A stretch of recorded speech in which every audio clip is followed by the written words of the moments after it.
Your pressure washer uses an axial cam pump. In this style of pump, the pistons are driven by a rotating wobble plate. After the piston is depressed by the wobble plate, the pressure spring returns the piston for the next cycle. Over time, the springs can fatigue and break. Replacing a pressure spring is a repair that you can do yourself, and I'm going to show you how. Hi, I'm Mark Socha.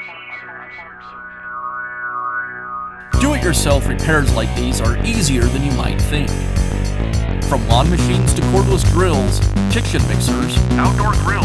our how-to videos walk you through each repair from start to finish. So doing it yourself means never having to do it alone. Let's get started. I'll begin by separating the pump from the engine.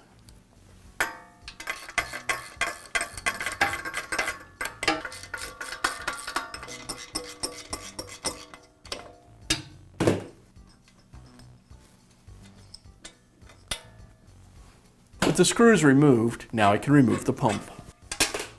Now separate the two halves of the pump body from the oil reservoir. This assembly is spring-loaded, so I'll go ahead and remove two of the screws first, and then slowly remove the other two.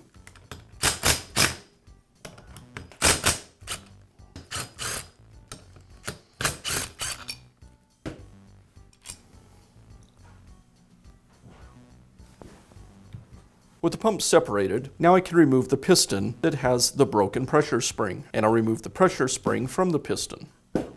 I'll slide the new spring over the piston, and then slide the piston back into the pump. And I'll reassemble the pump to the oil reservoir. If you decide you want to replace the oil in the oil reservoir, or if it's low, the correct oil is 15W40 non-detergent. You should fill the reservoir until the oil comes up to about 1/8 of an inch above the wobble plate. I'll place two of the bolts through the pump body and then compress the piston springs and get the bolts started. I'll go ahead and tighten up the first two bolts a little at a time.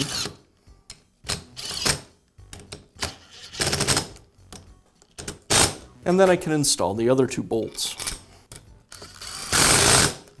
And I'll finish up by reinstalling the pump. I'll place the key in the motor keyway and then align the pump's keyway with the one on the motor shaft.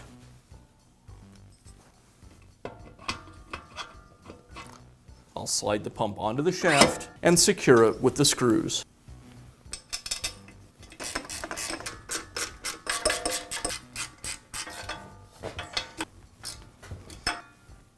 And now you know how to replace the pressure spring in your pressure washer. Be sure to check back often for new videos and expert advice. If you found this video helpful, give us a thumbs up And leave a comment.